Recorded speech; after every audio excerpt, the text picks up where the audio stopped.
International Women's Day continues to be a powerful platform globally that unifies tenacity and drives action for gender parity, while celebrating the social, cultural, and economic achievements of women. This year, the Parliament Channel highlights women in Trinidad and Tobago. From all walks of life, including non-traditional sectors, we take a look at their journey, the challenges that were overcome, successes celebrated, and milestones achieved. My name is Isabel Brash. I'm the founder of Cocobel Chocolates. When I started in this industry, it wasn't for business purposes, but it was more about the adventure of making chocolate from the bean. So that's how it started. I approached it as a craft. So it just so happened that my brother had cocoa close to where they worked, and he said, well, there's some drying in the shed there. You want me to just bring some for you? So it was very serendipitous, and that's how it began. Well, I would say every day for the first probably 5 years, I said, why am I doing this? I was trying to establish, once I decided I was doing this, we saw chocolate as more like how people would see like the candy. So, buying it in the grocery is just a snack, not thinking about it, for instance, like how it is now, like the wine industry. So you're thinking about where the cocoa is grown. It has different flavor depending on the soil, all this kind of thing. So basically when I started, I was teaching myself all of this. And then when I decided that I wanted to do this for real, try it, I then had to educate the market about that. It was very challenging because people didn't understand, well, why is this so expensive? It's chocolate, it's not any other brand. It's something that I'm making with my hands. I'm roasting the beans, I'm shelling it, I'm grinding it, and then, there's so many steps. We make everything from scratch, from the earth, so which is what is one of the most beautiful things for me, because I love making things from, natural and making it into something completely different or, polished or whatever. So, and getting into Cocobel, it became more and more like about a passion for my country as well. I had just come back from away school, and I was trying to find my feet here, and with architecture, as much as I love design, I still design through the chocolate, all the packaging, everything. But I wasn't feeling like I was really contributing, and also it was so slow, and at that time, all the big jobs were going to, people in other countries. So getting into chocolate, it just became like, wow, there's this whole empty space here.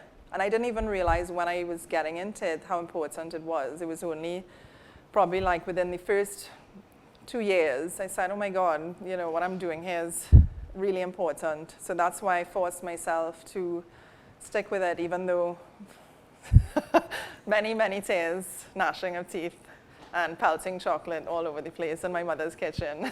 Yes, there are people who emulate, and obviously we are the pioneer. If we're the pioneer company, that is who people look for to bring out the innovations. When I started, I didn't have anybody to look at, and I wasn't pursuing it in that way. But generally in the chocolate making industry, the artisans, they would start with just chocolate bars, because that's the easiest thing to make from the chocolate, so you get the bar mold and you make. But because I approached it from a more like adventurous way, I said, wow, well, I want to try making chocolate with guava, and I want to try making with passion fruits and mango and pepper and all this stuff. So I kind of did it from the backside, that people then go to later. So my model that we started with is it's not typical worldwide.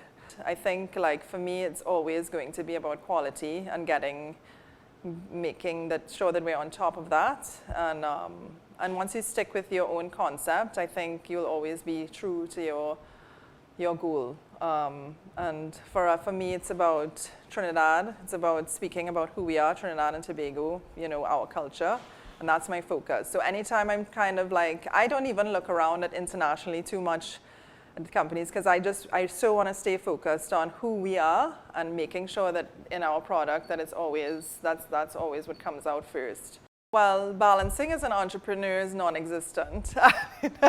Until I had my child, my first daughter, there was really, all I focused on was Cocobel. And I don't think there's anything wrong with that. I have no problem with that.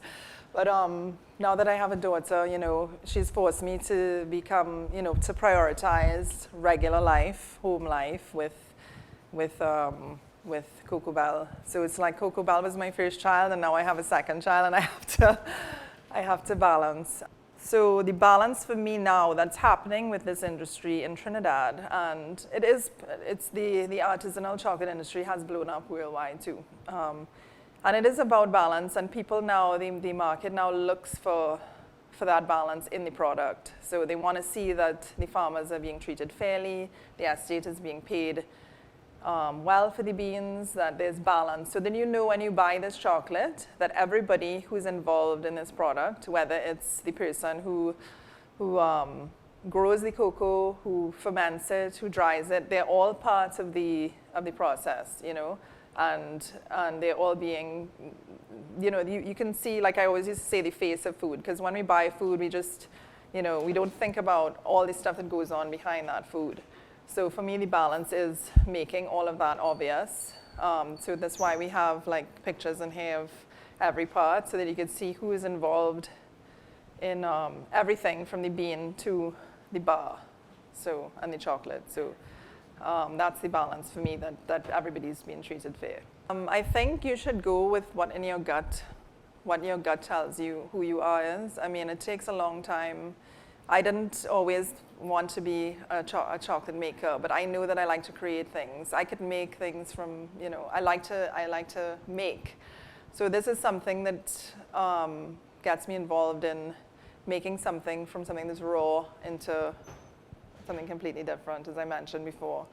But I didn't discover that until a lot later. So don't worry if you're fighting up when you're growing up. What do I want to be? What do I want to do? You know in your heart what you love to do. It may not be a profession at that time, or you can make your own thing out of it. You can, and don't be afraid of taking chances, So what if you fall on your face? I mean, nobody's laughing at you. It's you that has to get up and go again, because nobody's looking back at you to see, even if people do talk and say and whatever, it's you that has to get up and go, and they're not going to think about you tomorrow, okay?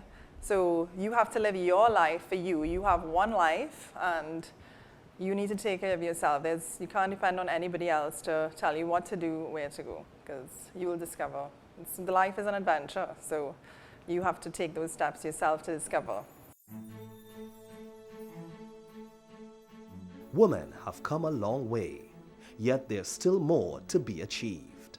For more information on International Women's Day 2019, visit our website at ttparliament.org and our social media platforms, Facebook, YouTube, Twitter, and Instagram.